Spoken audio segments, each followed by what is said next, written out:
All right, welcome back to another podcast. Today I have Ray Terry as a guest. Ray is a has his own radio show and has started an organization called Put Tools in Schools, and he's been in the trades industry forever, basically. So Ray, Forever. welcome. I like that. The old man. Yeah, right. Now, I've got that term with some other people now in the industry on Facebook. They say, oh, yeah, I watch every Saturday morning, the old man. Oh yeah. Oh, yeah. So yeah, welcome. It's Well, good to good to have be you here, Jerry. Thanks for having me. I appreciate it. So usually what I do with first-time guests is ask them where they are in life today. So like, who are you today? What are you doing today? That kind of thing. Just set a bar. And Sure. then I like to go way back to basically childhood, teenage years, and Tell then the bring the story. story all the way Bring through. it on. Yeah, Yeah. I get it. So tell us a little bit about yourself, what you're doing today, who you are today. Well, last Saturday, Jerry, a lot of people know I turned 72 years old. Yes, happy birthday. Thank you so much. I'm 72 going on 40. And where am I today? I'm kind of carrying out my purpose that I've always had in life, and I help people. Now, and it's just, I'm in transition. Obviously, I'm older now. A lot of people say, when are you going to retire? I don't plan to retire because God put us on this earth to serve each other with our purpose. Mm-hmm. My purpose being helping people through my talents and my skills and giving those back. And I guess you might say now I'm in the giving back stage, you know, with radio every Saturday morning, the 3 hours I do there on About Your House. I want to give back not only my knowledge but other professionals' knowledge, as well as put tools in schools. And being a part of the industry, in the industry for 54 years now, I've seen and been active in the industry. I've seen what the schools are doing or not doing with our students and our children. And it's really bothered me to the point that I've been to tons of meetings through the years. And back in 2018, I made up my mind, I'm tired of these meetings where they just lip service. That's all you get. So we came up with an awareness campaign called Put Tools in Schools. And between now, I was a remodeler. And we'll tell you more about that as the story goes on. But as of today, I still work out in the field. I put a vent hood up on Tuesday, this week, and an all-day job. And I love doing that because, one, it's challenging, and it keeps me young, keeps me moving. Because if you don't use it, you will lose it. So I guess today I'm just carrying out my purpose through Put Tools in Schools and the radio show, as well as how I can help people out in the community, because, as we're also going to discuss, unfortunately, stupid has become a serious issue in the construction field, as you well know, because you're a contractor, you're a home improvement professional, and I know you're seeing it. So here we are, and what can we do about it? Put Tools in Schools. And let me say this too as we move forward. A lot of people want to say tools in schools. No, it's put tools in schools. It's a call to action. There's a verb in there, put tools in schools, because frankly most schools don't have any tools in them. And we're our happiest when we're achieving, creating, imagining, doing something with our hands and our minds. And I found through life that most people are happier when they're doing that. Yeah. So, and the kids of today aren't in touch with that aspect of life because we're not giving it to them in our education institutions. So that's I think I answered where I'm at today. Yeah. And I'm heavily involved with that too. I want it to go because these kids need us so bad. Right. So you mentioned you just turned 72. So that would put your birth date back in, is it 50s? 1952. I was born January 27th, 1952, in Charlotte, North Carolina, Presbyterian Hospital. So I'm a native to the Charlotte metro region. Yeah. So you can give kind of the younger people a little bit of insight what life was like when you were growing up. So like in the 60s, 70s, Well, first a little bit about yourself. So during middle school and high school, who were you? Were you like an outgoing kind of a kid, or were you more reserved? Like, Nothing's changed. I was a hyperactive ADHD, talk kid, mm-hmm. and didn't know how to shut my mouth. Nothing's changed. I was always very talkative, very energetic, very inquisitive, Mm-hmm. always a sponge, learning things, and that's just been my nature as a kid. I mean, I would tear things up. And on that note, I was, think, 11 or 12 when I first tore my first lawnmower apart, Mm-hmm. literally down to the pistons and motor parts, engine parts. A motor's electric engines, an internal combustion machine. So I took that lawnmower completely apart using my uncle's. It was his lawnmower. I was up there staying with my cousin one day Mm-hmm. in the neighborhood, and there was a lawnmower, and he had all these tools.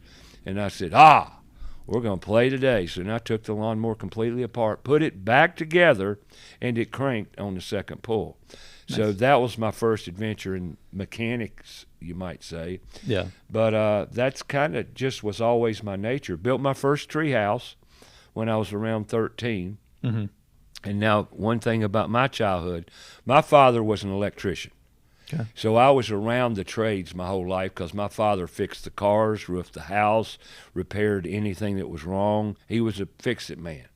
Very smart man. And at that time, it was a different time than today, too. Like, where at that time, there was no, like, it's sort of broken, so we're going to just replace it completely. You fixed what you could. Yeah. Well, I still have that concept in my life today. I believe in fixing anything you can fix and repair it. Mm-hmm. Like you said, we are a replacement society, a culture. Oh, just get a new one. Right. Well, and unfortunately, that's the pretty much rule of thumb now. But back when I grew up in the 50s and 60s and 70s, it was you were resourceful. You fixed things. You had tools and you fixed them.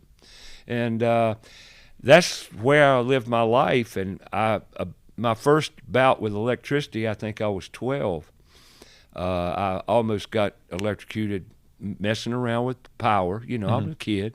But it worked out fine. I found out at an early age what 110 volts feel like, And speaking of, my youth, I built my first tree house when I was, I think, 11 or 12, something like that, in the treehouse, because my father and my exposure to electricity, my treehouse had 3 rooms in it. Wow.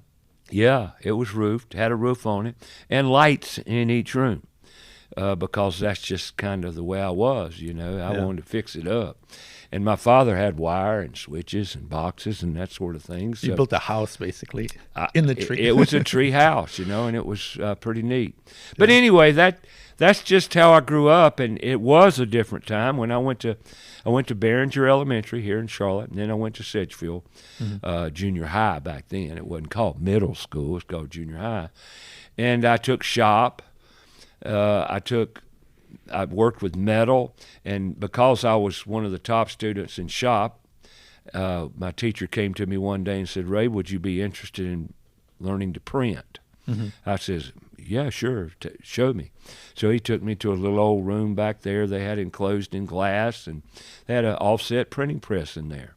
And he said it had the type and all this stuff. Was it just black color, or was it all four It was colors? Black. It was black then. Just one color. Or blue, or whatever. Right, whatever ink you put in there. Single ink.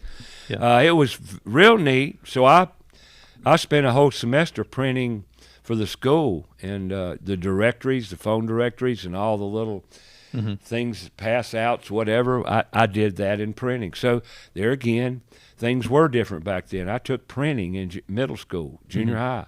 I loved shop. It was great.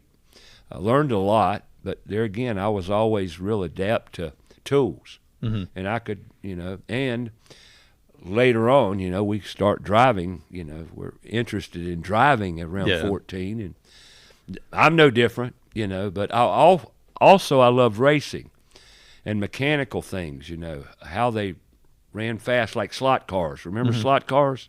You probably don't. Around the track, like which car? Like the tools? I mean, toys? It's a little toy. It's like a car back when I was, Oh, shoot, I guess 10 to 15 slot cars were real popular, and there were slot car tracks around Charlotte, and I'd walk to them, and I loved slot cars because they go fast, and you could race. And so that was my intro into racing, but I was good at that because I built my own cars. They were electric with little electric motors, and they were really fast little things. I really enjoyed that as well. But as I got older, that all went to automobiles, racing, and what have you, because Charlotte's a NASCAR city. Racing was big. And I worked out in the Newell community, which is a university area now. Very few people in Charlotte know. If I said Newell, you would know what I was talking about. No. Well, at one time it was kind of like Matthews, Hickory Grove, small communities, but it didn't grow and take a corporate name as Newell. But it was a little community out near the college here in town. Well, I worked there when I was 16. And because we were so close to the race car track and racing was popular, there was a few people that worked there, young men like myself. I was kind of a puppy. I was 16. I was real young. But they were into racing, so I went and visited the race shops, got really into racing, and did that for a little bit. And then, I was into racing and played around race cars a little bit when I was 16 to 18. And then when I graduated from high school, I had none whatsoever inclination to go to college. Heck no. I was never so happy to be out of school. I was just elated. Yeah. I never had to go back to school. What were you like in school? Did you? I taught. Were you like a straight A student or No. more of a? No, I didn't. Yeah. Straight A's never interested me. I wasn't an academic kid, as spoken in this conversation. I was more interested in the people, the social activities at school. I loved people every day. I had attendance records in school. I didn't miss my whole 12 years in school. Except for third grade, I had pneumonia one time. But outside of that, I was almost, I attended school every day. I had attendance records for many, many, many years. I didn't miss a day because I liked the socialization. However, was not academic. I made F or two. I made an F in geometry in high school because the teacher wouldn't give me her attention. She told me she didn't have time for me, and right then and there, I just said, well, I don't have time for you either. And I flunked from that day forward. And it didn't bother me any because geometry it ain't hurt me none. What were your parents like in terms of, were they kind of on top of you, like you got to go to school, you got to make sure you do my parents great, never worried about me. No? Never. And I never realized that until later on, because I deal with a lot of parents indirectly. The problems we have with our students are partially parent problems. But my mom, to reflect on that a minute, my mother was a housewife. She worked on sewing, drapes, helping neighbors, whatever. My mother was, oh, God bless her, she was awesome. But she was always at home to support the family. She always took care of the home front. She was awesome. My father, like I told you, was a blue-collar trades worker in the electrical field, and my father was a darn good electrician. He taught me. Matter of fact, reflecting on my schools, you talk about high school, the 10th grade summer I worked for Reed Electric here in town, electric company, and I learned more electric. Yeah. In my 11th grade summer, I worked for Reed Electric.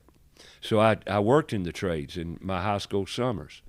But my father was an example, but me and my father did not get along real well. And there's a reason for that, because we were so much alike. As we grew up, I figured that out. And I was like my father, thank God, actually, because he had a great work ethic.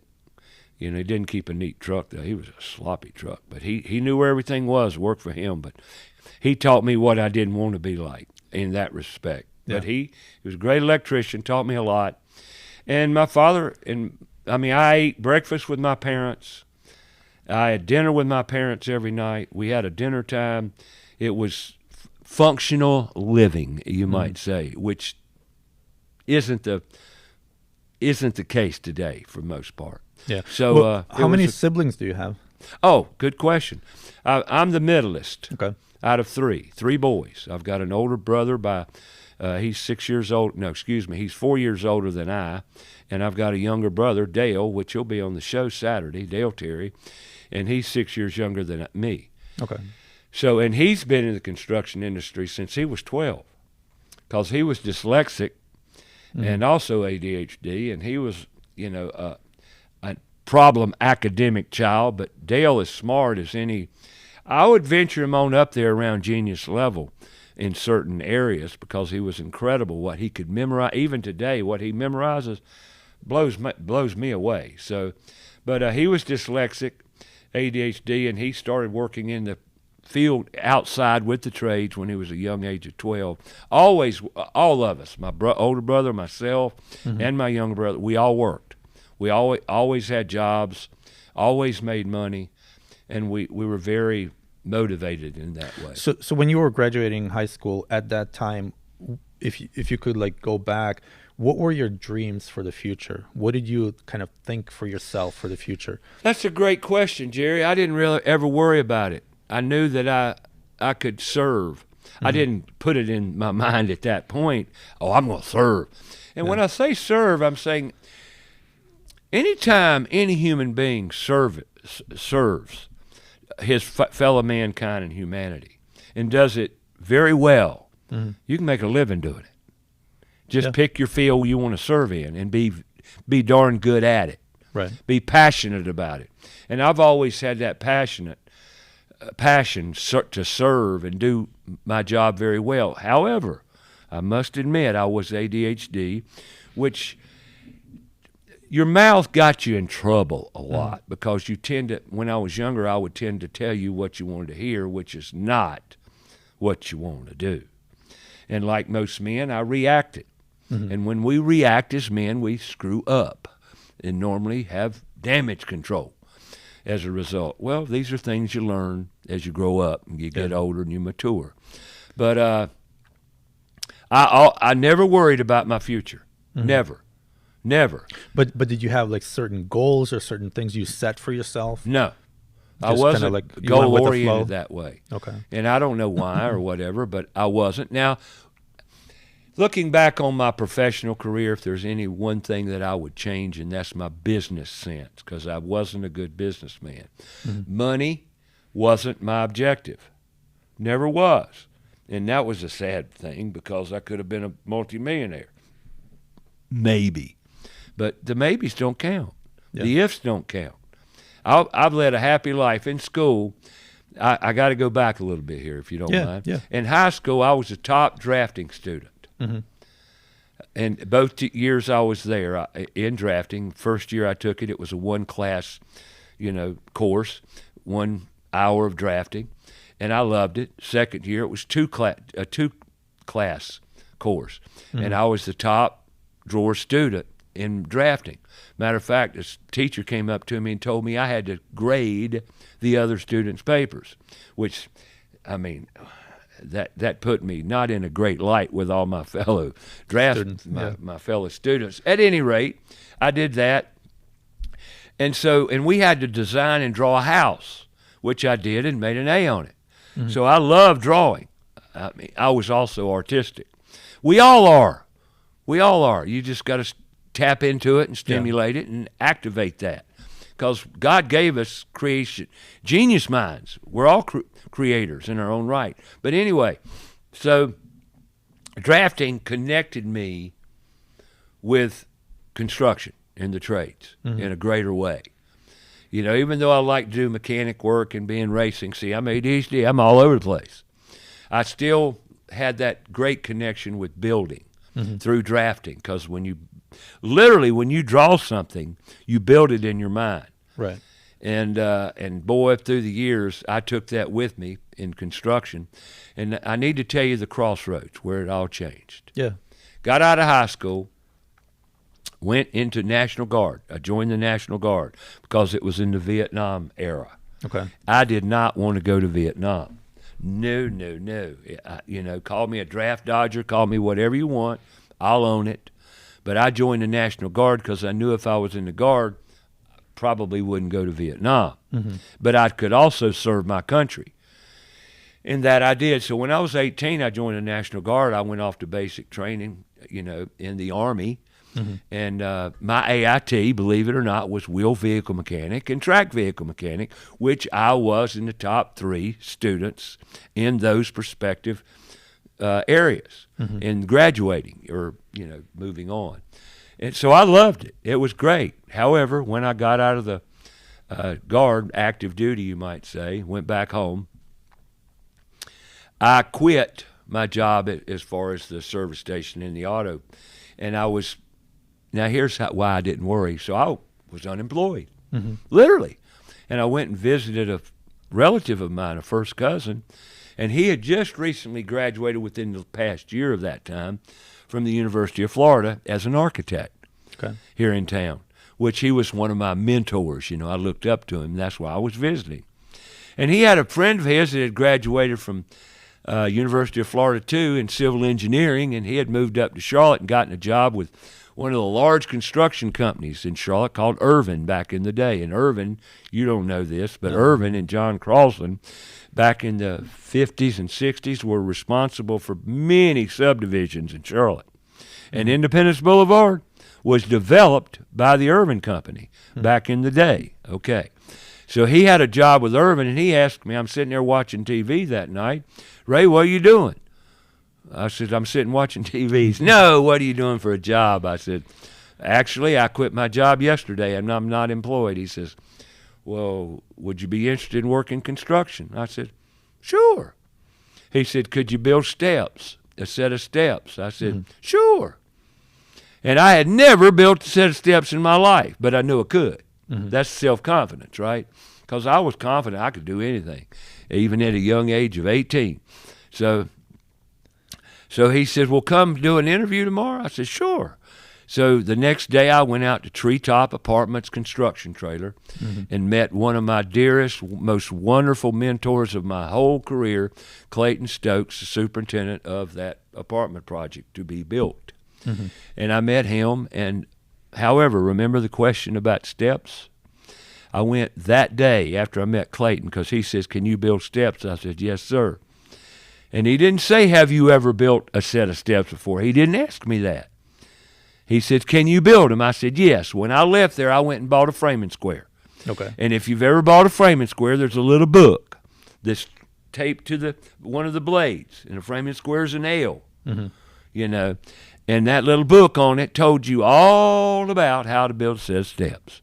So I read all about it, came to work the next day, went and got the material in his pickup truck, company truck, and I built a set of steps for the construction trailer. Did a good job. Yeah. And so that was my intro. And I took the job, by the way. Got a job in construction as a coordinator. They called me a coordinator, glorified laborer, which is fine with me. Yeah. So that was the start of my construction career. And now I was 18 at that time. I was the superintendent when I was 22. Okay. So you graduated from high school, then you went into the National Guard. Yes. National Guard. You were there for 2 years? No, I was in the active duty for National Guard is 7 weeks. Oh, okay. So it was a quick thing. Excuse me. No, hold on a second. It's like 3 or 4 months active duty, and then you come back home. But I served 11 and a half years in the National Guard. But it was like part-time? It is part-time. It's weekend. They called it weekend warriors back then. I was a weekend warrior. Yeah. With 2-week summer camp and 1 weekend a month is what you served. Okay. And during that time, you were single? No. You were married No, then? I was married at 18. Okay. I got married Tell right us out a little of high bit school. about that I as married well. my high school sweetheart, Jerry. Okay. What was that like? It was great. I've always been one to want to be married and in a relationship. Always. That's why I've been married 3 times. Okay. And they all thought grass was greener. Not so. But anyway, that's part of the story. Yeah. Yeah, I've always wanted to be married. Always. We didn't have to get married at 18. There was no reason for it other than we wanted to get married. We had our first son and only son when we were 25. And my first wife and I were married 11 years. What happened to that relationship? You said you were married three times. My first marriage, if get into that, it was because we were young. Mm-hmm. And the funny thing is, to this day, my first wife lives next door to my son, who has had recently, past 2 years, a grandson of ours. Mm-hmm. And I speak to her now probably once a month, once every 2-3 weeks, because she lives next door to my son. Mm-hmm. So why did we get divorced? Because we grew apart. And that's really it. We were too young to get married in the first place, and we grew apart. What would you tell somebody who's in high school right now and is on the early stage of having that high school sweetheart and is looking to marry her and that kind of thing? Like, what's some advice that would you give them? That's great, Jerry. Thank you. First of all, you want a good friend. In a relationship, to this very day, my biggest failures were I wanted to love, but being a friend is first and foremost. You must have a friend, a partner, that's got your back, and you got her back. And I believe that friendship and trust, absolutely trust. If you can't trust is the foundation for life itself. Mm-hmm. And, you know, you got to have trust and a good friendship. And if you've got that, that's essential. Matter of fact, today, I'm single today at 72. And I still want love in my life. I mean, God made us that way, Jerry. Yeah. You got a man, you got a woman. We're supposed to be together. I mean, you can call it what you want. You can play with that until the cows come home. But the fact is, that's the way he made it, and that's the way it should be. Except my thoughts, anyway. Yeah. So, and it's no different here at 72. And the same thing happened with my second marriage. She grew apart. I didn't grow apart. What do you mean by that? She felt like there was more to something other than me. Grass is greener in the pasture over there. Mm-hmm. Well, it's not. But we've become friends again in our lives, and we talk to each other at least once every 4 months or so. Because, and here's another thing that I don't understand. Just had this conversation with someone this morning. After 11 years with my first wife, loving her and caring for her and being together, how could I leave her and hate her? Mm-hmm. I don't understand that. Because we all, when we go into relationships, we go in it with love and the greatest intentions. Right. But yet we grow apart. Why? How? Why has it gotten so that we can't live together anymore as man and wife? I'm speaking national averages now. Never been higher. Yeah. Never been worse. Well, I don't understand it, but it's just the way it is. Is it like lack of sacrificing our own, whatever it is, goals, ego, whatever? The key to that's communication and honesty, trust. Mm-hmm. There again, you go back to honesty. The one thing above all is honesty and trust in having a friend. Build your relationship on that. Because, man, if you can be friends, life is great. I've been in a relationship now with a good friend of mine for 6 years. Mm-hmm. And we've had best relationship I've ever had, honestly, because we're friends. Yeah. And when I met her, I said the most important thing to me is I'm your friend. And then you never lose the friendship. But unfortunately, that's not the way things go. So be friends, be trustworthy, be honest, be loyal to each other, to anybody for that matter, even in business. It's all around communication. Every bit of the most important part of a relationship is communication. Hands down. That's it. I don't care what kind of relationship, because I've been in business now, mostly self-employed, for over 50 years. Mm-hmm. And the most important thing I do every day of my life is communicate. So what are some tips that you would give in terms of communication? Like, let's say something doesn't go your way or her way, and there's a conflict. How do you resolve that conflict? You sit down and talk about it and come to a compromise. Come to some resolution. Because anger is the worst emotion we humans go through. And anger's around fear. And, I've lived long enough, and, I love people. Part of my life and professional life is around people. Mm-hmm. So I've tried real hard out of true love. I said true love. That's compassion, empathy, and unconditional love. Mm-hmm. We don't know what that is anymore as a culture. And, schools have played a big, important role in that. I'm not saying schools are at fault. I'm saying they've added to it. Mm-hmm. Do you think personalities have a lot to do with it as well? Like, especially earlier on, if people don't know who they are themselves, like what type of personalities or personality they have, and then they don't know their wife or spouse what personality they have, and if there's like a clash of personalities, it may lead to some other conflicts that are superficial. There's like not much substance to it, but becomes Right. a big deal out of nothing, basically. Well, as I sit here and talk to you and share our feelings openly, at 72 years old, vastly differs from the youth of today who are overstimulated with information. Way, way too much deception going on. And they're trying. Here's something I share with a lot of young people. Learn to be yourself on that personality. Before you get married, before you commit to anybody or anything, learn who you are. That's a lot I just said in today's world. I'll give you a story about that. Yeah. I know a young man, and he was really happy. Well, actually, it was my radio board op. You know Hacksaw. And I'll tell you his name. I don't mind sharing because this is a true story about growing up. Well, he was dating this girl here a few years back, and I was excited for him because I love love. Man, there's nothing better on the work planet. Best drug of all is love. I mean, it's absolutely wonderful. So here he's all lit up. I got a date, going out, and he's talking about it. That's, to me, exciting. Well, next Saturday comes around. We're going out again, so-and-so.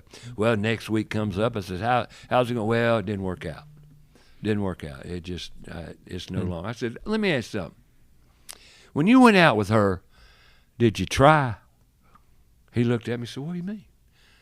Did you try to be this, or did you try to be that, or were you trying? He said, well, yeah. I said, that's where you screwed up. See, we don't know how to be ourselves because we're inundated with glamour and deception over social media, over TV, movies, the whole technology point of view. And people in general, especially our youth, do not know how to be real. They're trying to be something they have no idea.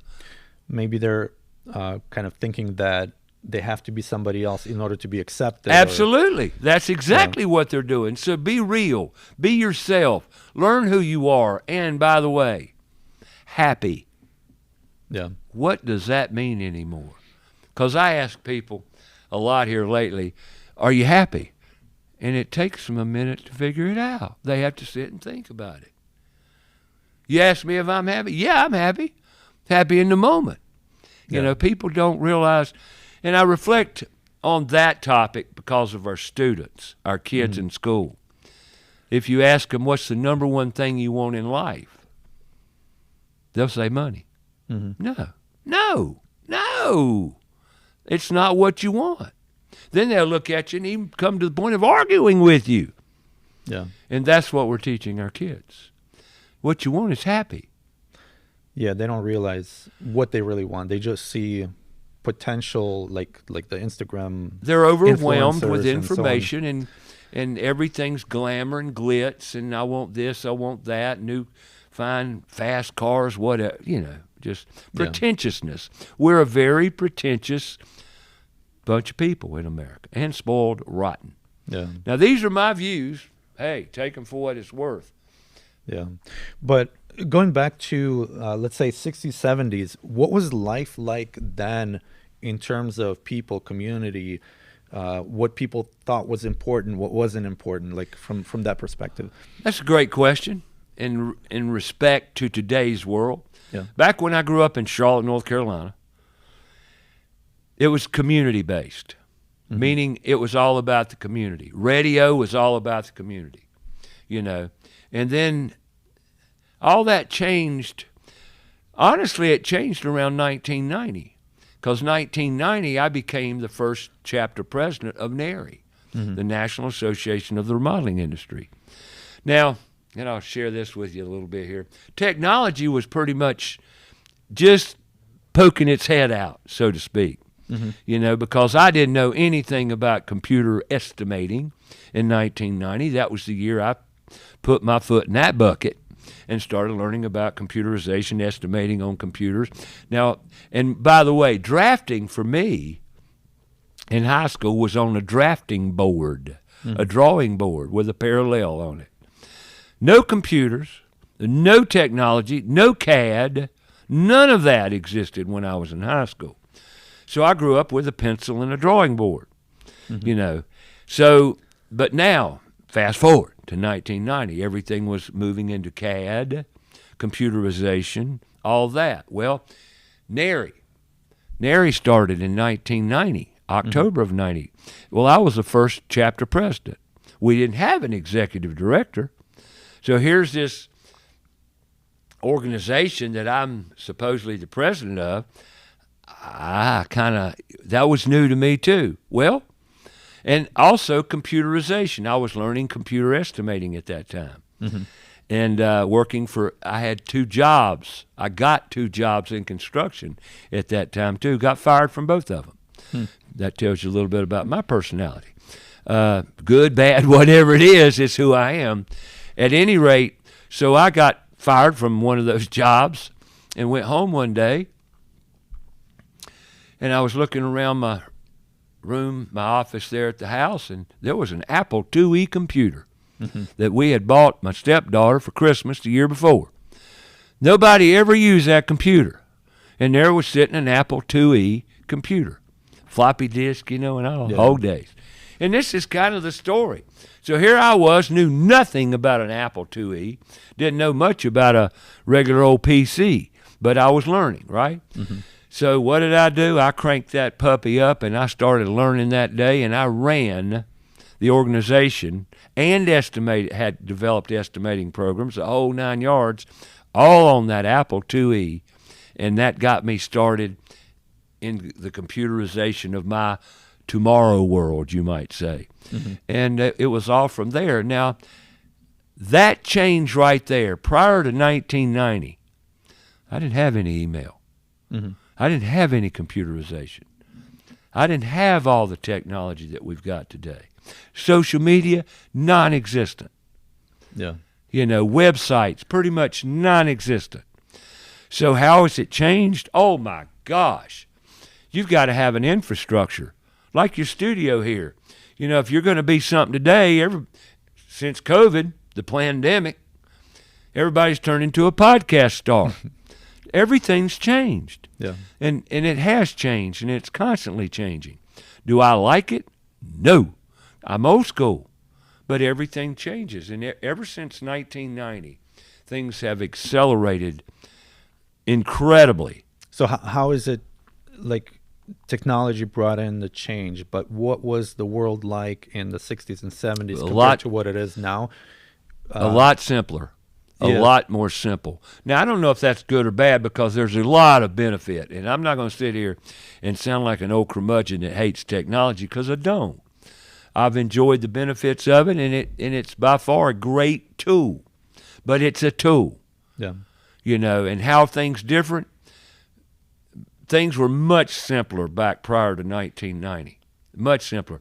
We didn't have lasers like we've got today. We didn't have all the apps, the programs, the digital. Actually, the battery tools, for example. What's it like? I didn't have battery tools when I was growing up in carpentry. They didn't exist. My first miter saw was a Miller Falls miter box, back saw on it. And I thought, man, I was Cadillacing it, baby. I had a Miller Falls miter box, and my electric screwdriver that we have today was a Yankee screwdriver. Do you know what a Yankee is? No. See, and I mean, I go way back, but I'm very blessed and very grateful for that, because I've seen both sides. That's why I'm passionate about put tools in schools, because there's not many of me left. I don't know if that's a good thing or a bad thing, but it is, because we're dying off. What about in terms of how the world is today and back then in terms of like divisiveness or politics or that kind of thing? Was it similar then, just with different kind of context, or was it completely different than it is today? Actually, it was completely different. Completely in the fact that we have TMI today, too much information. We're overwhelmed with information. None of us, and I'm sure you're guilty of this too, we don't get up in the morning that we don't pick our phones up and turn that baby over and check everything on it. I didn't do that coming up. No. I went in my desk, I sat down, there was a phone, and we used the phone to communicate with. The phone to communicate with. I'll repeat, the phone to communicate with. Not texting, not emails. Yeah. We can't dodge. We couldn't bounce. If you wanted to get something done, you picked your phone up and called someone or had a pager.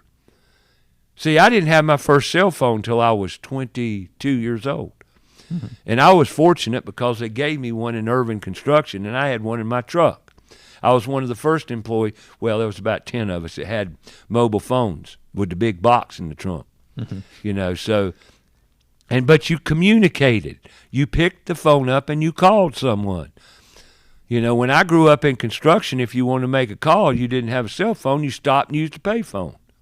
How is it different? Oh, my goodness gracious. Things are totally different. Now, it's like here in the old school. I walked 5 miles in the snow to school. Well, you know, no. But honestly, it's totally different. Like, I'll give you an example. My son, God, he's so fortunate and spoiled. I said, son, how many times you check emails today? What do you mean? You didn't check, you don't even have an email you look at, do you? Well, no. I said, you don't even have to check emails. That's unheard of in today's world. Right. Right? But he doesn't have to because he doesn't go there. If I wasn't doing what I'm doing today, and professionally speaking, I would not be on social media. I would not be tied to technology. I would run from it because it's mind-boggling. Now, this is an old grunt here sitting talking to you about it, but a lot of people can't. This is an addiction.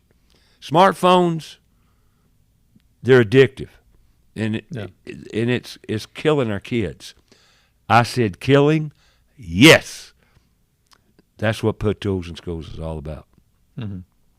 If you can install or instill creativity, imagination, critical thinking in our youth, it wouldn't be nearly as bad on them. Yeah. So they kind of transitioning to that, there's like so many opportunities out there for kids, but I think a lot of times they don't know where to go, right, for them. They don't know because they haven't been shown. That's the whole objective. Put Tools in Schools for me is a mental health issue. It's about mental health for our children, our kids, because I know, like I said earlier, we're our happiest humans when we're creating, building, serving. Purpose, serving our purpose. You ask people, what's your purpose? I could ask you, Jerry, what's your purpose? But you're interviewing me, so I won't. So, but what's your purpose? A lot of people have to say, well, what do you mean? Well, my purpose, I told you earlier, is serving, giving back what I've been given through my life. You know, most people have no idea what they're serving. Right. Is there a way that people can like figure it out in terms of detail, or is it more general, or is it going to be just find out what your happy is, what really makes you happy? And now I know this sounds easy, but it's not. I get that because we're inundated with too much information. What do you think? You know, it's like we talked about Saturday. You know, last Saturday when you were on the radio show, we talked about entrepreneurship. Where'd this word come from? Like, I'm an entrepreneur. Oh, in what? Oh, doing what? Yeah. And most time when you ask an entrepreneur what he does, he's going to give you 3 or 4 different answers. But they don't tell you anything. And look, I'm not picking on it, but it's a fact. But, you know, find what makes you happy. And typically what makes most of us happy is some sort of service. Yeah. So there's Purpose driven. yeah, the way I look at it is kind of in two ways. One is the journey and then the destination. So it's not one or the other, it's kind of both of them together. You gotta Absolutely. pick your destination and then enjoy the journey getting there. Absolutely. Journey is what it's all about. That's what you do every day. Yeah. When you build a business, you get up and you build it. But the most important part of the building goes back to communication. Mm-hmm. You know, and that right there is the hardest thing that I have dealt with in this new technology era we're in. We have all these means of communication, but it seems we have a real problem doing it. Mm-hmm. And it blows me away. I just don't understand. And why is it that people don't want to talk anymore? Example on that, I've also been on the radio 34 years, okay, which is part of the story.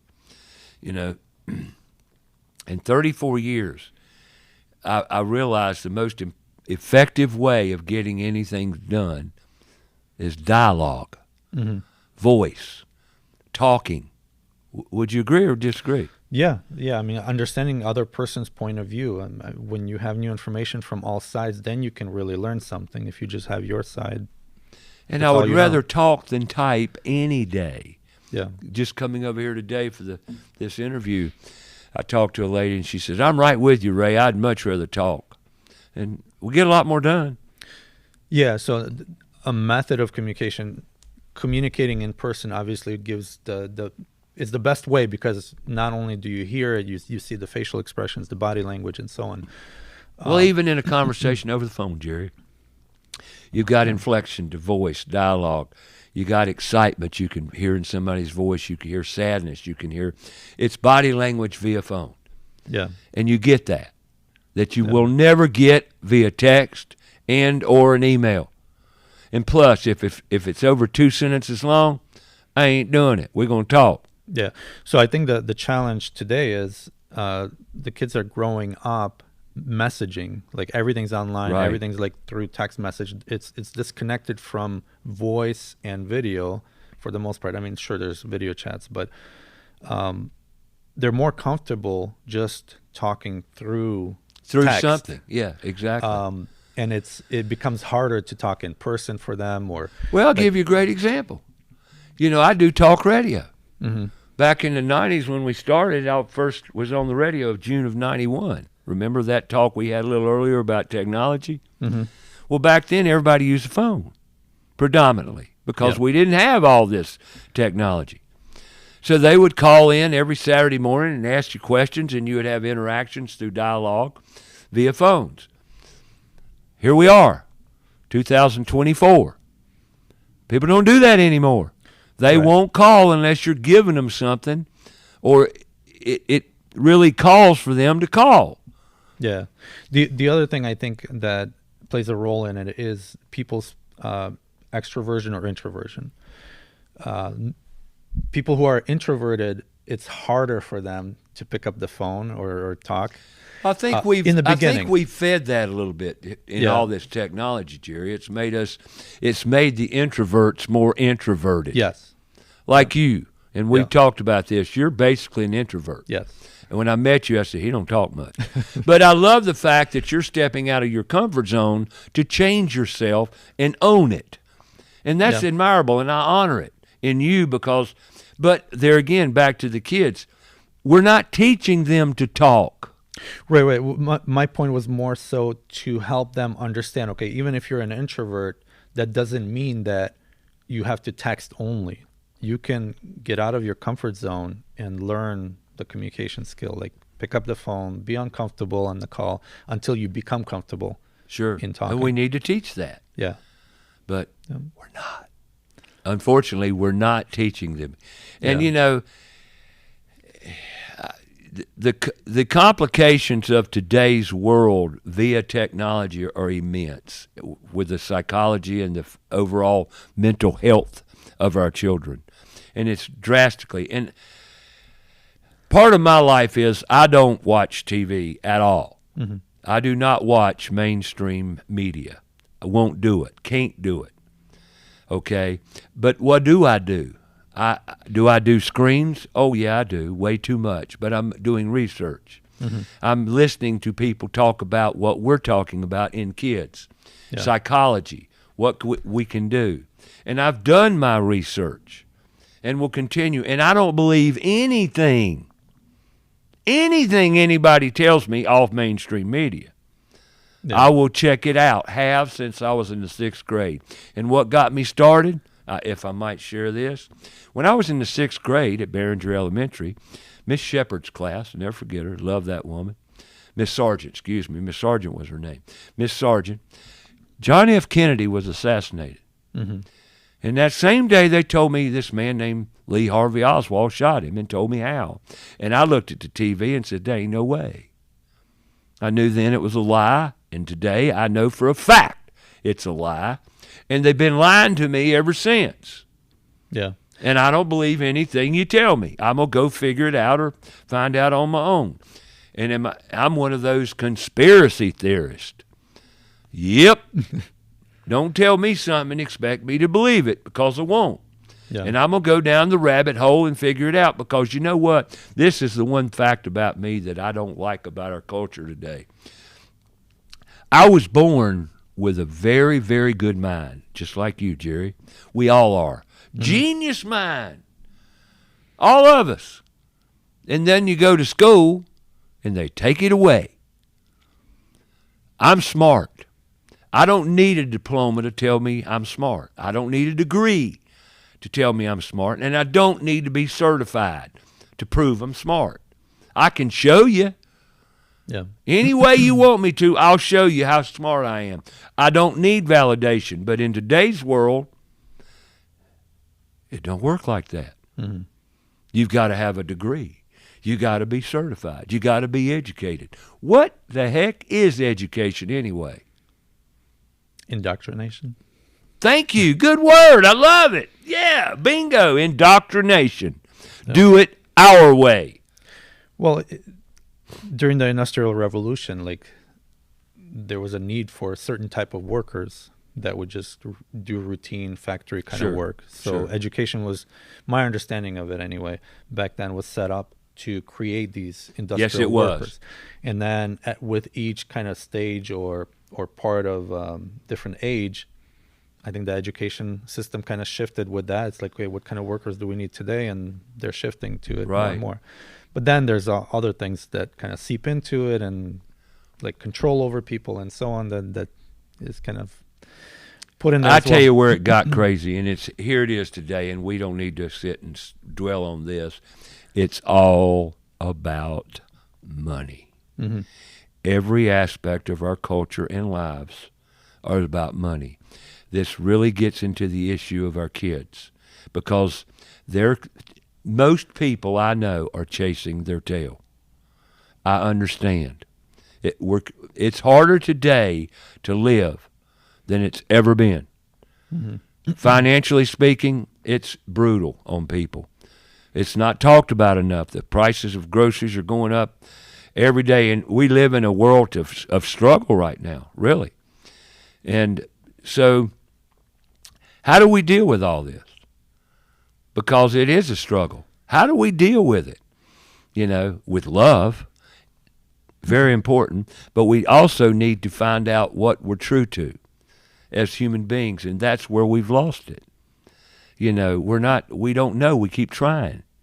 And then you got to get a degree. Degree in what? But what you going to do? Yeah. When people tell me I'm going to college, for what? Well, I'm going to get a degree. For what? Then what are you going to do? Like you asked me, did I have goals in mind? My goal was to live and be happy. Yeah. And that's in each and every one of us to find. What creates your happy? What creates my happy? Yeah. And people say, oh, Ray, that's not authentic. That's not true. Yeah, it is. So I don't know all the answers, but I know this. Through put tools in schools, when we're at these trades career days and you see these kids accomplish something they've never had in their hand before, that's powerful to me. Yeah. Because it opens a door for opportunity in their world. And I'm not saying it's for everybody. It's not. Corporate America, it's not for everybody either. But in the 70s, corporate America put their fist down and said, you will have a degree to work. How's that working for us? It's not at all. Never has. But they don't tell you that, mainstream media. Oh, no. And have you noticed, Jerry, too, how TV shows, commercials, and advertising and marketing all are around education? Well, Billy's gone off to college. But what's he going to, and here again, I follow it up, but what's he going to do? I watched a movie last night. Made me sick. All they could talk about was, oh, he's going off to college. He's going to pursue, blah, blah, blah. But it hasn't worked that way. Yeah, a lot of kids don't know what they want to do in life, and college is kind of pushed on them. It's like, okay, when you go to college, you'll figure out. What I didn't even get is liberal arts degree was pushed on people, where it's like, if you don't know what you want, go to liberal arts. Or poli-sci. And it's like, political science. Yeah, and what is that? It's like, okay, so you get some additional general courses, but you're still coming out of college not knowing what you want to do. So you spend all this time, when maybe in the meantime you could go through and go to some of these like trade type of experiences, like She Built the City or these other ones, where you learn certain skills and then you figure out, do I really want to do this or not? And then from there, kind of rotate through until you figure out what you want to do. But the exposure itself, hands-on. I went to She Built This City last week, I think it was, a week before last, and talked to apprentices over there, 4 female ladies, and obviously they're females if they're ladies, but 4 ladies that were new to the construction, and they were so happy. Yeah, they were all just beaming, with enthusiasm. And man, that's to me, that's where it's at. And I ask each and every one of them what they went through to get to here. One was a waiter, one was a housekeeper, but now they're off into the trades in some way, shape, or form, and I think it's fantastic. And they're happy. Yeah. They were all 4 of those ladies were happy as could be, grinning from ear to ear because of the new opportunities they had found, which I think we need to expose it to our kids.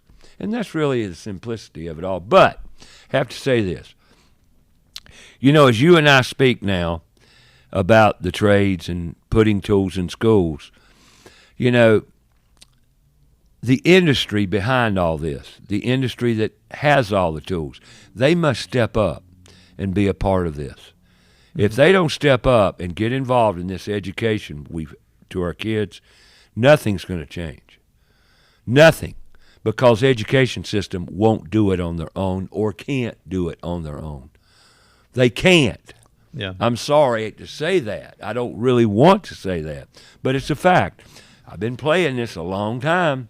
54 years in this here city called Charlotte, North Carolina, and not much has changed. It's gotten worse, not better.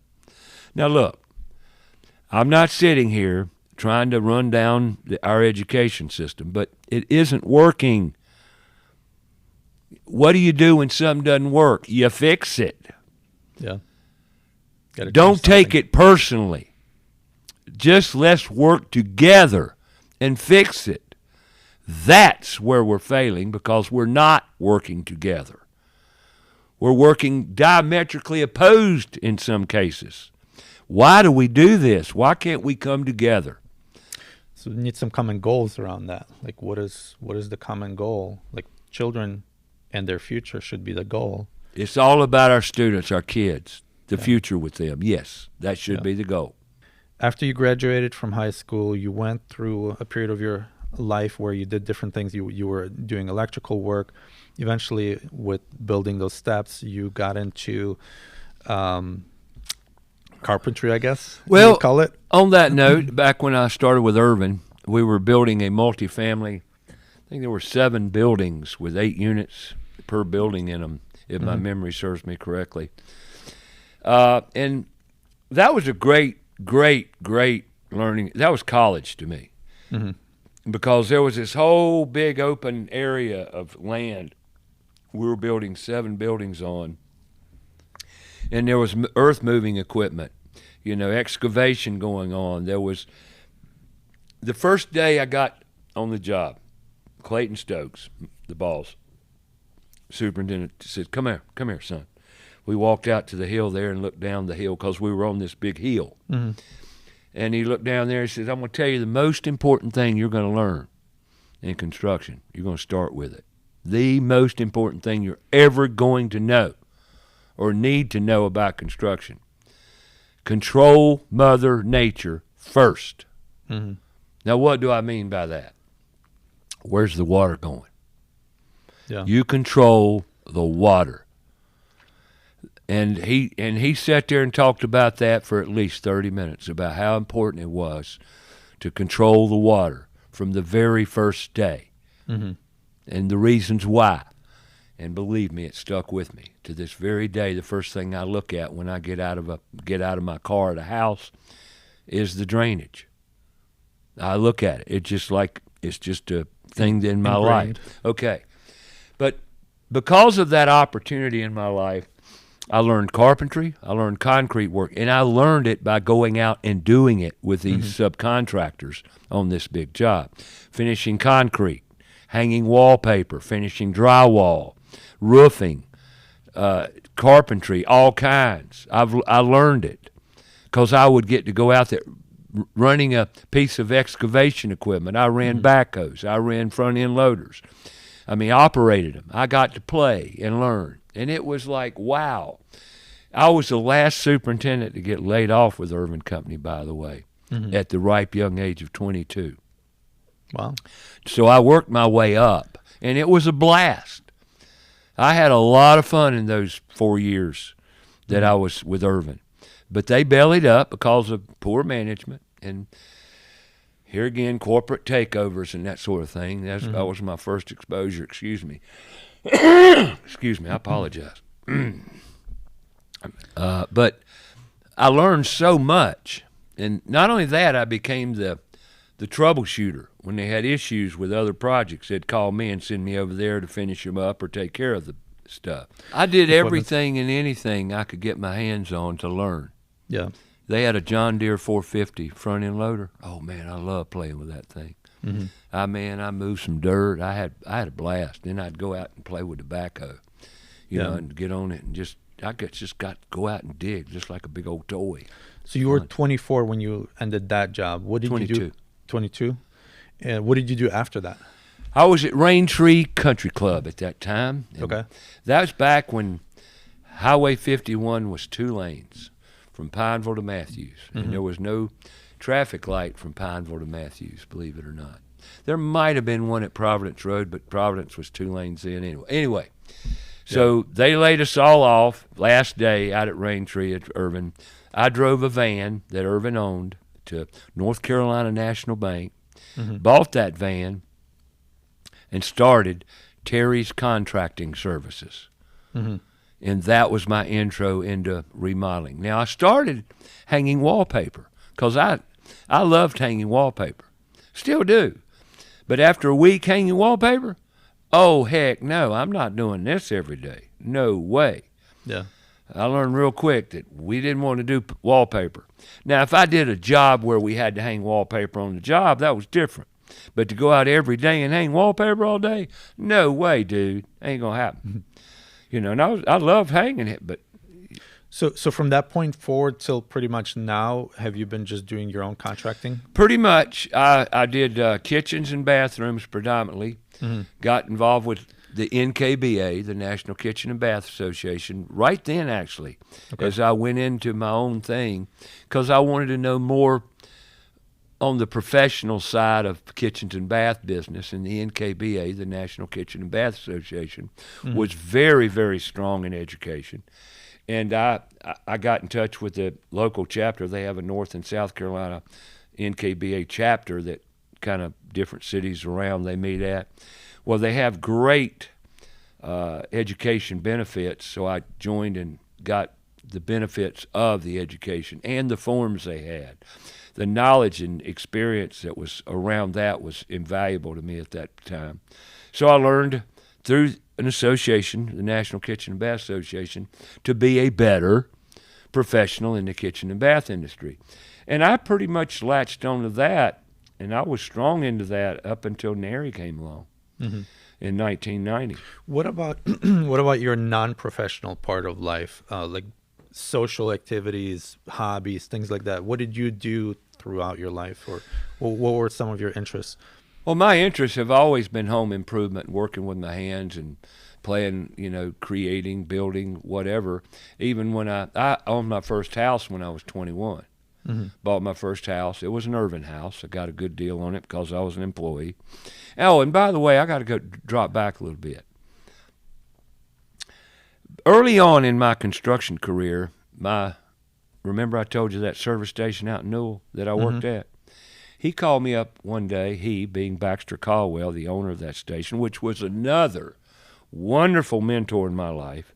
Great man, taught me so much about people and community and just doing what you say, saying what you do, and honest, and just a great man. He called me up and offered, you won't believe this, to give me the service station. Give it to me. All he wanted was so much a gallon on the gas. That's all he wanted. He was going to give me a truck, all that, the station and everything. So that meant I had to give up my career in construction to go back to doing mechanic work and automotive work, which was cool. But then I went and gave my notice to Irvin. I was a Class 1 employee, which was the bottom rung, kind of bottom labor and that sort of thing. Well, management was a Class 3 employee. So I gave my notice, and they said, oh, no, you can't go anywhere. They made me a Class 3 employee, gave me a company truck, gave me everything that a manager would get, and then gave me a promotion to assistant superintendent so I could get that. Well, then I had to make the phone call back to Mr. Caldwell about, I'm sorry, I can't take your offer. And that was the hardest phone call at that point in time in my life to make, because I love that man.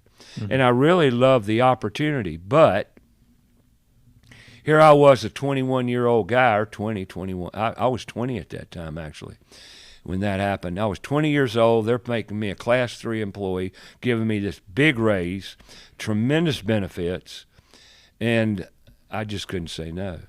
So that was a big step forward. And then, like I told you, I was the last superintendent to get laid off. And then I went and bought that truck, bought that van, and then my solo career. Except my brother Dale, as I'd mentioned, he was with me. Okay. He went with me, and he and I worked together every day in construction, remodeling, all over this town called Charlotte, up until around 1990, and then we kind of split up. Yeah. We didn't split up for any bad reasons. He just kind of went his way, and I kind of went mine, and to this very day, we're still doing what we do. Yeah. He's no different. He's in the foundation repair, and he's real good at it. So, but as far as hobbies, because you mentioned hobbies off camera, like that you played pool, billiards, that. I love pool. Thank you. Bringing that up. I shot a lot of pool. I did. I loved shooting 8-ball. Matter of fact, going back to the service, when I was in the service, I was married. Told you I got married early, 18. So all the other guys, they were a bunch of typical men. They would go get drunk and do what they did, drink a lot. But I always hung around the home front there on the base, wherever we might be. And I would go from day room to day room. If you were in the service, a day room is where you go. It's the entertainment little place. There's a pool table in there, and you shoot pool and some other stuff. But I would go from day room to day room, shoot pool, and make people angry at me because I was good and I would win. So I shot a lot of pool when I was younger, and that was a hobby. I shot at least 30 minutes every day typically. Now, I wasn't a big gambler. I did not like to gamble. To this very day, I do not gamble. Been to Vegas 4 or 5 times now. Maybe gambled 30 minutes total because I just don't like gambling. So pool, I didn't gamble, but I'd play in a tournament. I played in 5 tournaments, and I won 5 tournaments. But I didn't play for any money, which made a lot of people angry. I'd play for a beer. I drank a lot of free beer. But, that's my pool playing days, and I loved shooting. Even to this day, I love shooting pool. I like your pool table. Nice table. Thanks. Orange Cloth looks good. Good cloth Yeah, too. Good wool on it. Sticks out in the ice, so I cover it with something else. Right. I love it. It's a nice table. Yeah. But yeah, my hobbies, always. I really didn't have a lot of what we call hobbies because I was so active in work, and normally I would come home and have a project at home. Mm-hmm. I'd take a wall out or remodel this room or fix this or go work at somebody's house. I was always building and changing and fixing, always pretty much, and didn't have a lot of what you might say hobbies. Did you play any sports, anything like that in high school or after high school? I love basketball. I shot basketball. I didn't play organized sports because I didn't like the cliques, all the social. You had to do this and do that. But I love basketball. I played on intramurals, and we always won because I love basketball. When I was 6'1", and I had still got stout legs, and I could jump. Mm-hmm. I could out jump most. If I was 6'1", I could out jump most 6'5" guys. They were blown away. How'd you do that? That's my legs, man. Mm-hmm. But I love basketball. Played a lot as a kid. Mm-hmm. A child. Didn't play a lot of football, but I love basketball. Ran track in junior high school. Was a good runner. Like I say, my legs. They've been my best physical part of my body's my legs. Mm-hmm. But here I am at 72. I have no knee replacements. I don't have a hip replacement. My knees are great. I still crawl under houses. I still get on roofs. So I'm very fortunate, very blessed, and I'm so grateful and health is wealth, especially the older you get. Take care of yourself. Because if you don't use it, take it from me, you're going to lose it. So you got to stay active. Yeah. So as far as you mentioned a little bit about your financial education or maybe lack thereof, you were saying that you wish you could have done something differently. Like, what would that be, or what do you wish you knew about financial education earlier on in your life? Not to be such a nice guy and give people breaks on the pricing. Mm-hmm. For one, I didn't know how to price effectively and profitably. I was always giving myself away too cheap, always. And up until the past 10, 15 years, I was always too cheap. But trust me, I'm not anymore. Mm-hmm. Of course, I waited too late. I've told so many people, and I started a dryer vent business in 2000. Quit remodeling completely, invented an apparatus that eliminates flex hose. Mm-hmm. Now, what I should have done was marketed that and really taken it to the next level. Did I? No. Because I'm ADHD and I'm all over the place. Now, a lot of people think, well, that's so sad. Well, call it what you want. I've never been a person that's been all around the money.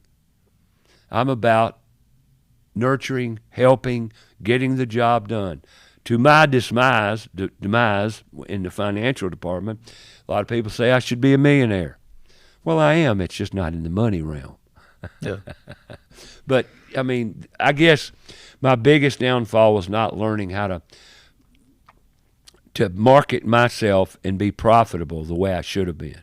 Mm-hmm. In other words, charge more money for my services. And I've done a lot of work. Yeah. A lot of remodeling. I'm not saying I never made money. I did. I could have made a lot more and been a lot smarter. And that's one thing I'd recommend to any student is learn money. And here's the sad part about our schools. They don't teach that. They don't teach a bank statement. They don't teach how to write a check. They don't teach any of that anymore. And you know why? Because the dumber you are about your money, the faster they can take it from you. And that's a fact. So we need to teach our kids about the values of money and really teach them about it, because the schools aren't doing that either. Yeah. And that's my big downfall. I'm not blaming the schools for it. It's almost like that's on me. We need to create a whole new school system. Absolutely. Our school system is broke. Yeah. It's broke. It's not about head count. It's not about data. Create a system of life skills, and then that can go into all kinds of avenues, whether it's a doctor, like traditional school, or trades, or so many other things.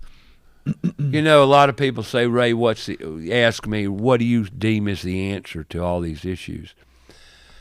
Unfortunately, what I'm about to say, well, it just ain't pretty, but our government should not be running our education system.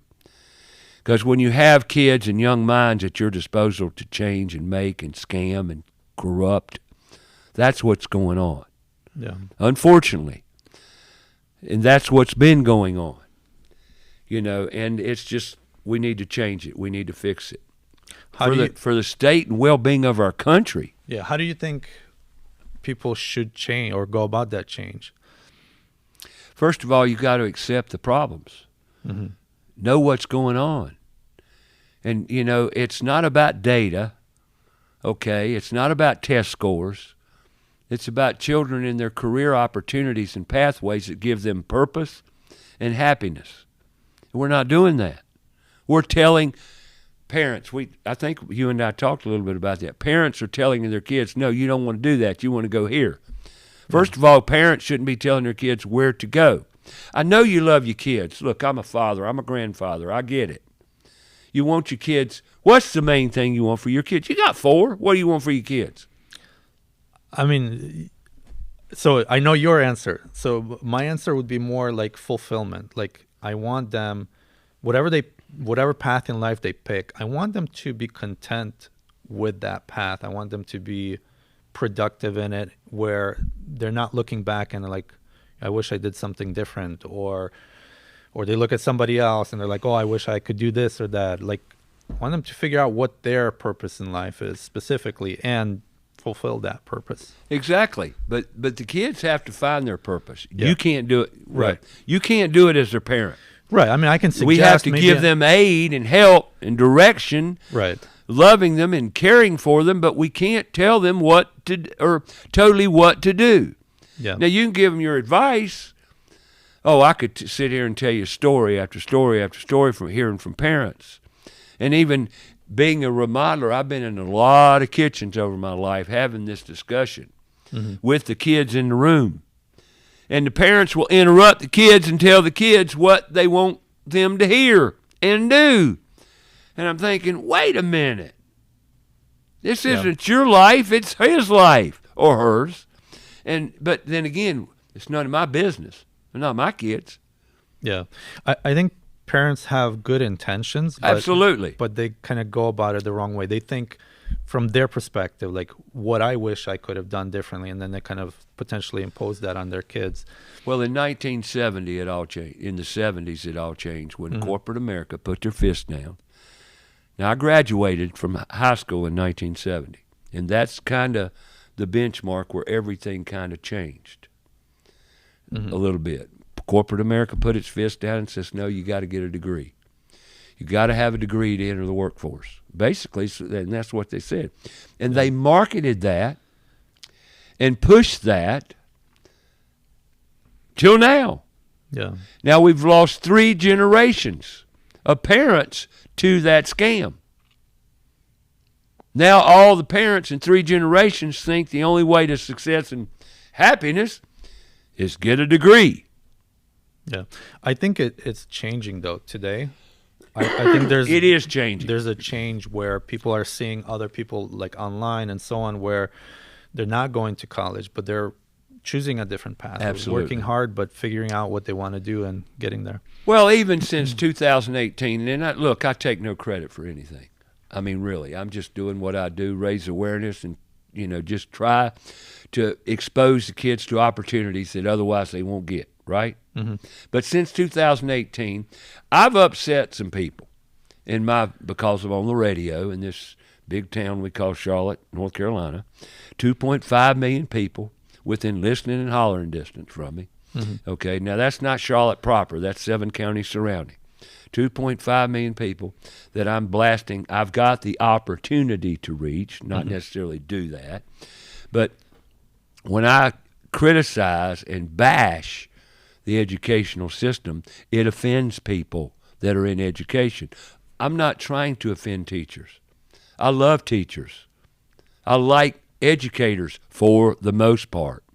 But honestly, and this is the statement that gets me in trouble, what I'm about to say, we've actually become a bunch of overeducated idiots.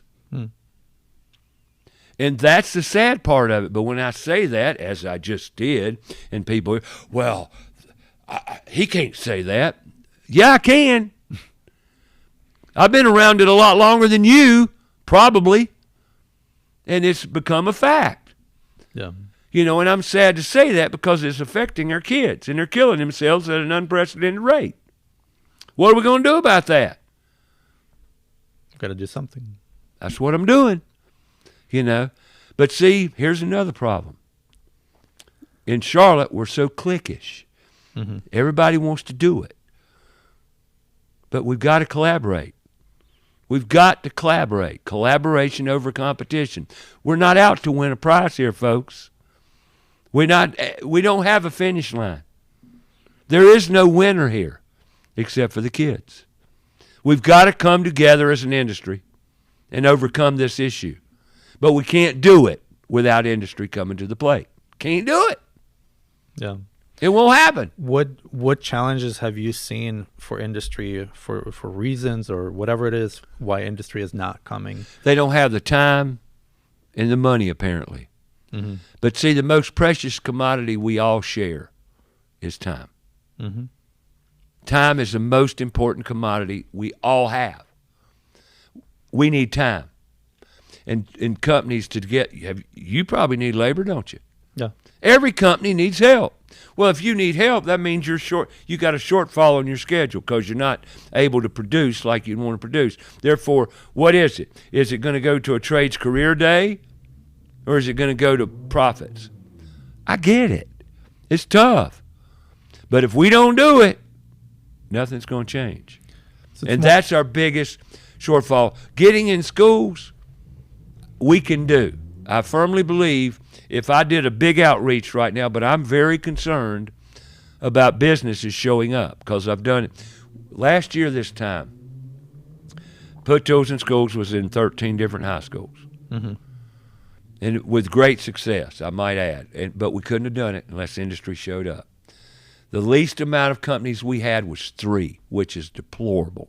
Mm-hmm. In a town this size, to have just 3 companies sign up and show up, that's horrible. We need 7 to 15 companies. So the biggest problem we have right now is knowing industry is going to support us and show up with employees to embrace and engage these kids, these students, engage them with tools, with hands-on activities that are going to spark interest and show them of the opportunities. And I can't do that without industry. Yeah. So that's our biggest getting into schools has become more of an obstacle because, well, our school system they just didn't like some of my words. I apologize. I'm truly sorry that I hurt your feelings. But I didn't speak harshly to any one person or call anybody names. No, except we become a bunch of overeducated idiots. I guess that's calling you a name. And for that, I don't apologize. I'm sorry, I just can't. Yeah.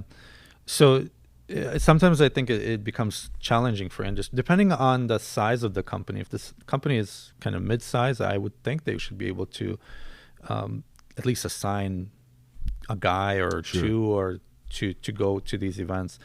The other thing might be more of short-sightedness of like you mentioned, profit versus send somebody here. If they're not focused on the longevity of their company and their workforce, then they're not going to have the workforce, right? Well, now I'm here again calling people names and spitting out criticisms and stuff. Look, I guess this just comes with my age, maybe, you know. You know what the number one nemesis, if you know what a nemesis is, in my life has been in the construction industry? What is it? Men. They tend to tell you what they think you want to hear. Mm-hmm. And in today's world, it's worse than ever. They don't do it. So give an example of what you mean. I'll be there at noon tomorrow. Okay. To finish up your kitchen. 50-50 chance somebody's going to show up. Great example. Yeah. I hear it every day. Yesterday I was on a job. No, 2 days ago I went to a kitchen. Electrician was supposed to be in here 2 days ago. Told me he was going to be here yesterday. Mm-hmm. He ain't been here yet. You get it? And didn't call or No. nothing? He called and said I got tied up on a job, didn't make it. Mm-hmm. But he didn't call him till the day was over. Didn't call him during the day. But you get where I'm coming from. Yeah, yeah. And that look, I've made every mistake you can make. I have made a lot of people angry in my life doing the things I'm telling you right now. I quit back around 1990. Mm-hmm. I made a consolidated effort to be the best professional I could be and be the best version of Ray Terry he could be. And I put focus on that every day of my life today. Mm-hmm. I wake up in the morning, who do I need to communicate with? And I'm not even doing any work to speak of. But I'm going to communicate with I communicated with you yesterday, didn't I? Told you I'd be late today, although I wasn't. But see, because it's all around communication. Right. Men don't do that well. So why do you think that is? Because they're stupid. I don't know. Because they're men. I don't know why, Jerry, because I guess it's who we are as men. I don't know. Because, see, when I talk to ladies, too, mm-hmm. and we start talking about men in general, it's amazing. Not that all women are perfect, please believe me on that one. I mean, there's two sides to every story, Right. But the point is, men typically, and look, I've been to meetings and I would say these things about my number one nemesis has been men, and y'all say exactly what y'all think people want to hear, and they'll sit there and bob their head and agree with everything you say, because I've said this to a lot of people over the years. Yeah. Just be honest. Right. I don't know if is it the industry or the trades in general where men in general. You think so? It's like across the board, no matter where. Now, I'm not saying there are no good men. I'm not, please. Yeah. But look, I've been in the industry 54 years. I have played. I have watched, and I do listen and pay a lot of attention to it. But I guess what I'm trying to say is there's this reputation, like negative reputation of tradespeople, right? So, and you're just explaining it, one of the reasons for it. And the industry must clean itself up around this man thing. Mm-hmm. You can talk as rough as you want, just don't spit out any words. Look, I hadn't said one cuss word today. Now, I know you say, well, why would you? Because I'm a man and I do, to be quite honest, at times. But we don't need to. Right. We need to clean it up. We need to clean it up for all the female opportunities that exist in our trades world, because women are dang good. Could have said damn then, but I didn't, see. Women are darn good about the trades. They're great at what they do. Matter of fact, truth be known, if I was going to build a house, mm-hmm.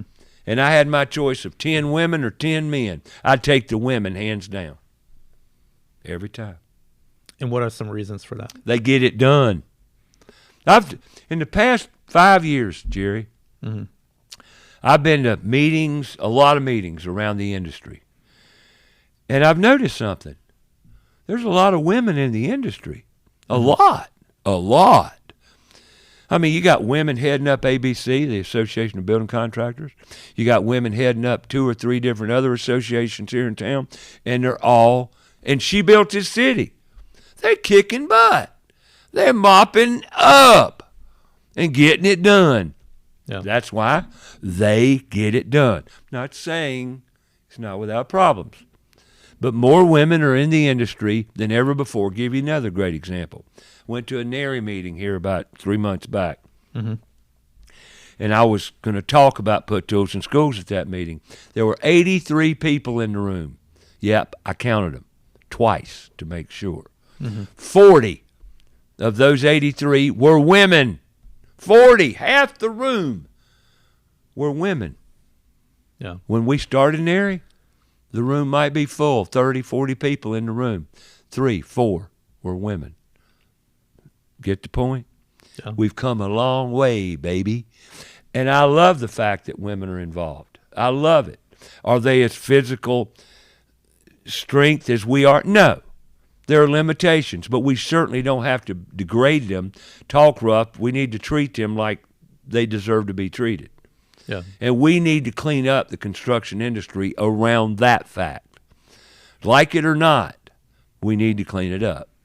And I read an article just this morning about this very thing, about the industry of the trades, how we're kind of abrasive around the women. And yes, so noted. Let's fix it. Yeah. And I know quite a few ladies in the electrical industry now, and you get feedback, a lot of feedback, and it's not all pleasant. Yeah. So we need to work on it. Yeah, I mean, definitely need to bring the professionalism back into the trades. Women are awesome in the construction industry. I mean, I'm a big proponent. I advocate it. I'll do anything in my power to put the women out there and give them the opportunity, just along with kids, students. You know, opportunities are incredible. Give you a great example. I mean, you know, people have asked me, because, you know, being out there like I am, Ray, what's your favorite trade? What's your go-to trade? Mm-hmm. I don't have one. What do you mean? You don't have a favorite? No, I don't. I can do plumbing. I can do electrical. I can do roofing. I can do sheet metal. I'm a master carpenter. Had a cabinet shop for years. I can do concrete work. Love to finish me some concrete. Not as much today as I did. Back in the day, I poured a lot of concrete. So what's my favorite? All of it. A project. You know, I don't have any favorite or anything that I'm better at here than this. I mean, I've got my areas that I'm real good at, but doesn't matter. But my point, I don't have a favorite. It's all part of it. And that is what we need to start teaching at an early age. These kids about tools.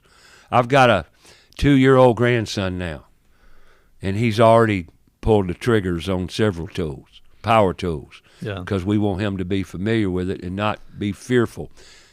On that note, this past summer I worked with 6 high school kids in a boot camp we had going on with Men of Destiny.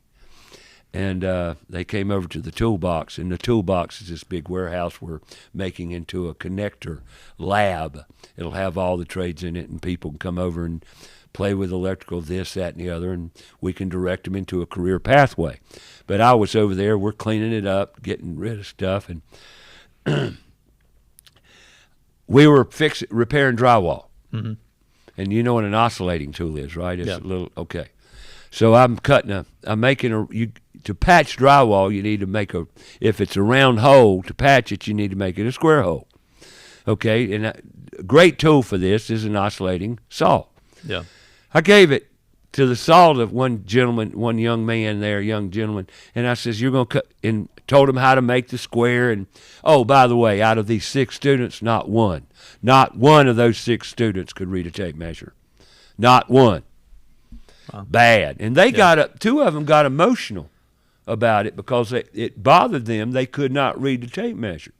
It really bothered them, which bothered me a lot, because here's high school students that haven't been taught 3rd grade math. And that's what tape measures are, 3rd grade math. Yeah. Anyway, I gave them the tool after we had measured and put a square on it and all. They were afraid of it. They were just really apprehensive pulling the trigger. And then after they pull the trigger, they jump back a little bit. And here's a great example of why we need to put tools back in schools. These are life skills. Yeah. Life skills. And there's not a day that goes by in my life that I don't get a phone call or somebody reaching out to me for some sort of advice. And thank you, God, for providing me to those people, because that's my purpose. Yeah. Yesterday, a guy said, Ray, you mind if I ask you another question? And I was there answering another question for 40 minutes. And that was fine, because we kept getting other questions. Yeah. But see, this is why we need to teach kids now, so they'll have the answers when they get older. And, you know, look, a house is nothing but a bunch of wood and materials put all together in a constructive fashion. It's a big puzzle. Yeah. All the pieces got to fit, but it's just wood. It's just wood. We can take it apart and put it back together if we had to, because it's wood. Well, other than foundation, but yes. Well, the most important part of the house, or what's the most important part of life? Your foundation. I don't care what it is. Foundation is the most important part, no question about it. So what would you say, actually, speaking of foundation, for young teenagers or young kids, what would you say, I don't know, 4, 5, 6, 7 things would be foundational for them, for their life? What do they need to know as a foundation for their life? They need the basics that I was taught in high school, in school, period, the basics. You know how to count, know basic math, multiplication, division. But you need to engage yourself in those activities. Learning them isn't the trick. Learning academics is not going to benefit anybody, and it doesn't. It's been proven.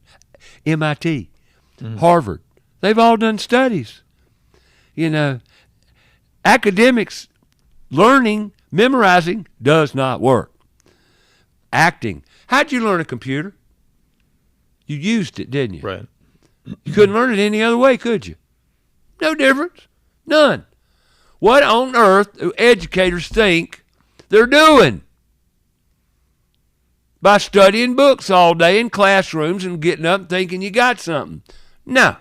Until you take that education and you apply it to productivity and service, you ain't learned nothing.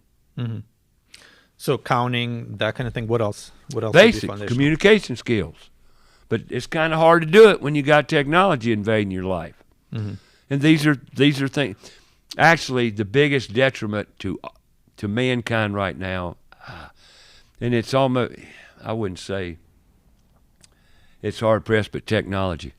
Mm-hmm. Technology is a big downfall right now. It's the smartphones. It's not technology per se as one thing. It's the smartphones. They're addictive. And it's proven. I mean, there's kids that can't live without their smartphone. If you took their phones away, they would go nuts. Mm-hmm. Nuts. And they have. I mean, I've seen videos with kids and real tests and everything. That's a problem. So anyway, I don't know how to answer your question precisely, Jerry. I don't know all the answers. I guess I'm thinking more of like in general, like you mentioned, okay, some basic schooling, communication. What other kind of skills would they need to have a great life? Learn how to think for themselves. Mm-hmm. Learn critical thinking. What the number one thing, not number one thing, there's many things. I talk to company owners, and what's the problem with your labor force? What problems are you having hiring? Well, they don't show up on time. They don't know how to show up on time. Then they don't want to work. They want a schedule that suits their situation. And then they don't know how to read a tape measure. They don't know how to write. Now, you hearing this? They don't know how to write.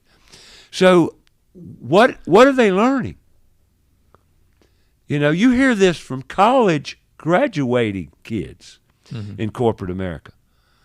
So what did I pay all that money for? Yeah, good question.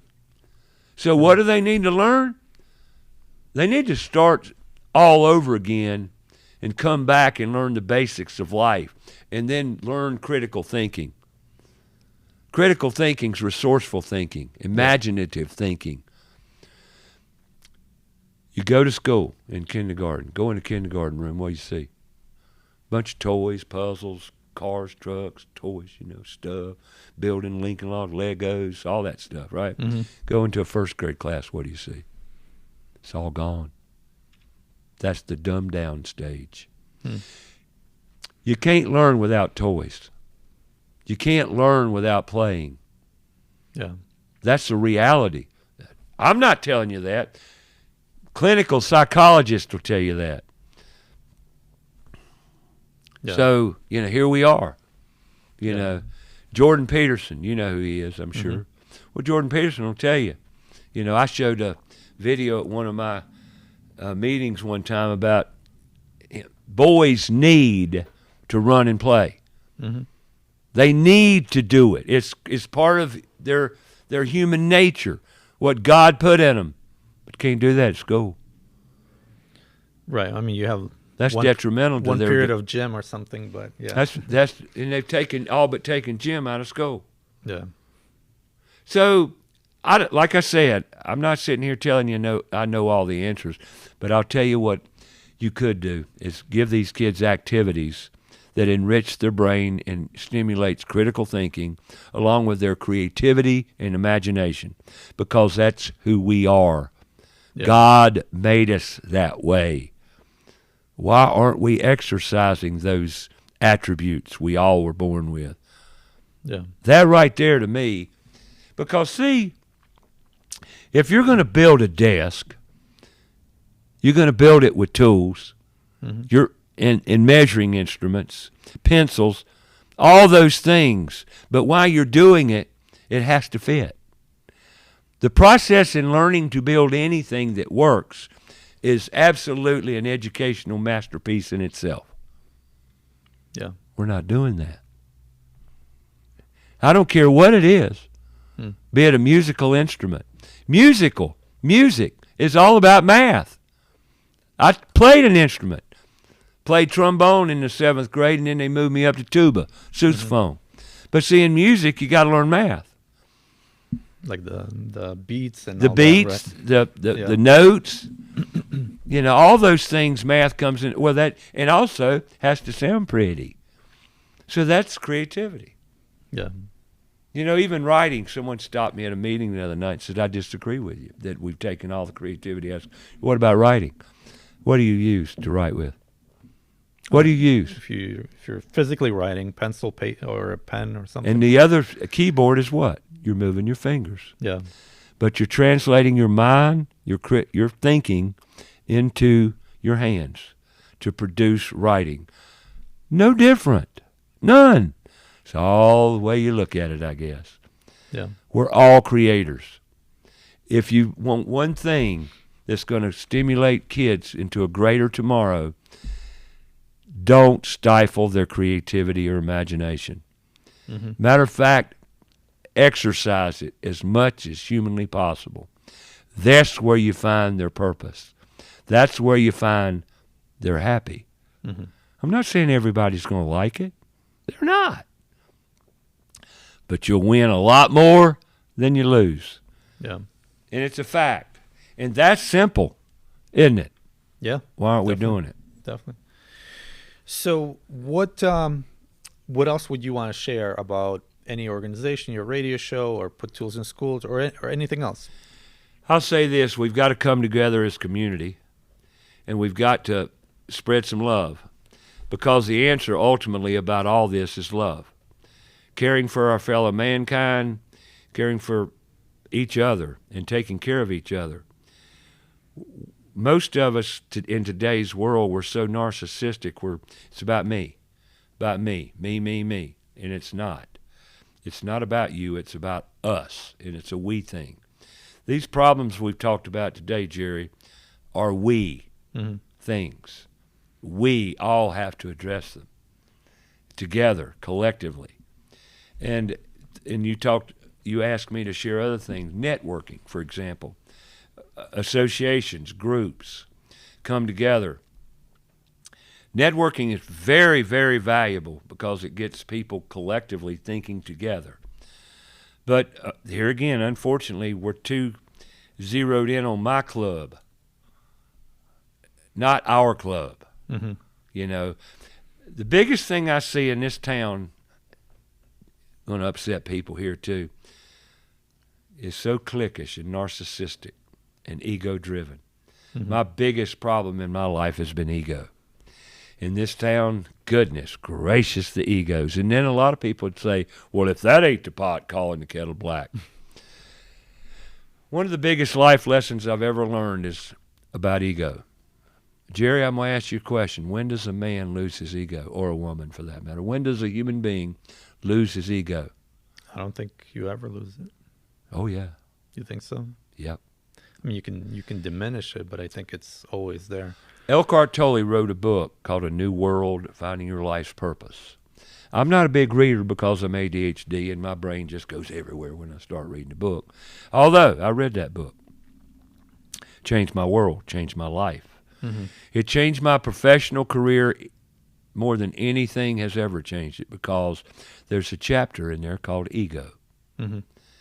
The only time, and it made all the sense in the world, the one sentence I read that says, the only time a man loses his ego is when he is serving his life's purpose. Mm-hmm. Fact. Just understand what your purpose is. You asked me a question early on in this conversation. What's my purpose today? What am I doing today? Mm-hmm.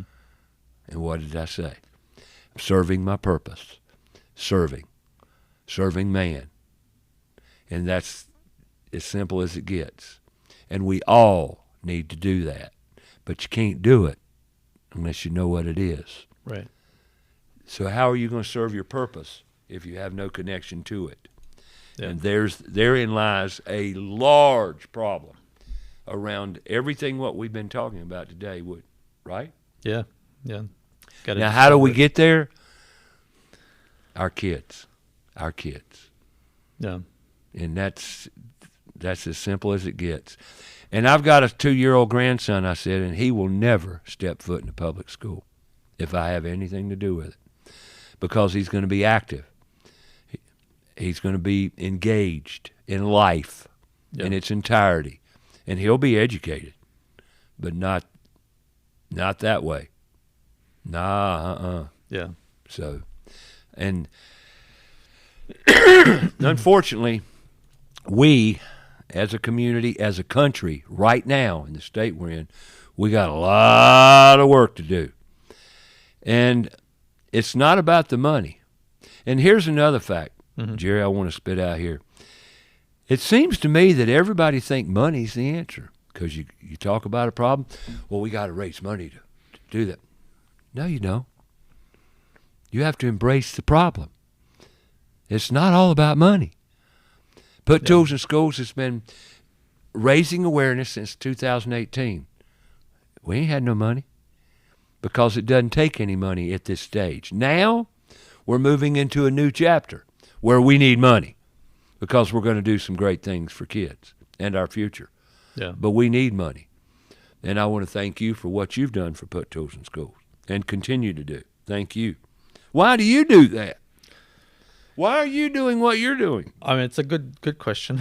I think, one part of me, kind of like you, wants to serve, right? The other part is maybe a little bit more selfish in the sense of, well, I do need the workers. I do need the connections and things like that as well, right, for the companies. So it's more like, can I give a little bit, and then maybe someday it'll return to me in some You'll form. never get if you don't give, Jerry. Yeah. So you're doing it. You're investing by giving.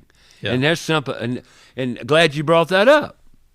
You're a great example. If you don't give, you'll never get. Yeah. That's just the way life works. And you're giving. Yeah. Well, trying to. No, you're do not a little trying. bit. You're doing it. Yeah. And I really appreciate that. But if you give, you'll get. Yeah. It's that simple. Yeah. And that's something we need to teach. They teach it in church for the most part. Be a good person.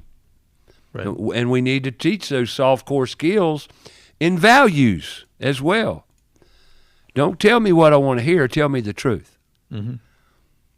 But see, we're taught to lie. Unfortunately, we're taught to lie. It's okay to lie. No, it's not. Right. Never has been, never will be. But in the culture we live today, with media being what it is, unfortunately. Yeah, it's hard to find the truth, find the way out. Yeah. Right. So one more question for you. Just one more? One more. What does the world need more of today?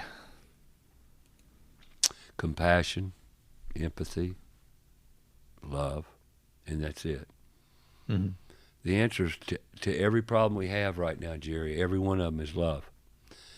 Unfortunately, I've asked people to describe love. I don't know what it is anymore. Mm-hmm. And I could get real deep into that subject, but it's a fact that we've lost the concept of love as a whole. And we've got to have love in God, love for God, and love for each other, because we were made in the image of God.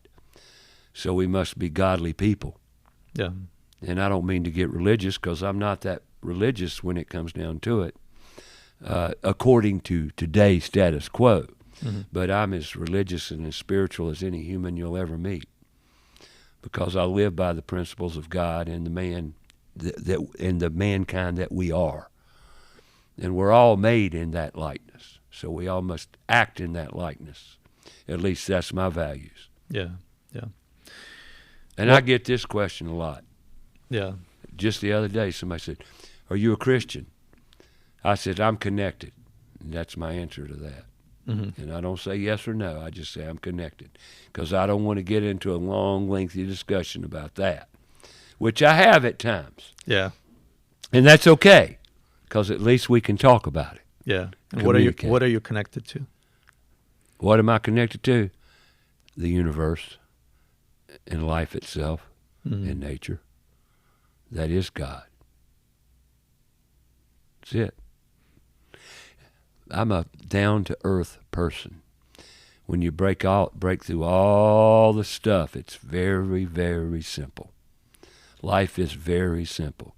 We've made it way too complicated. Mm-hmm. Doesn't have to be. And that's kind of how I live. I keep it simple. The old KISS principle, Jerry. Keep it simple, stupid. And I don't do ifs, and I don't do maybes. Yeah.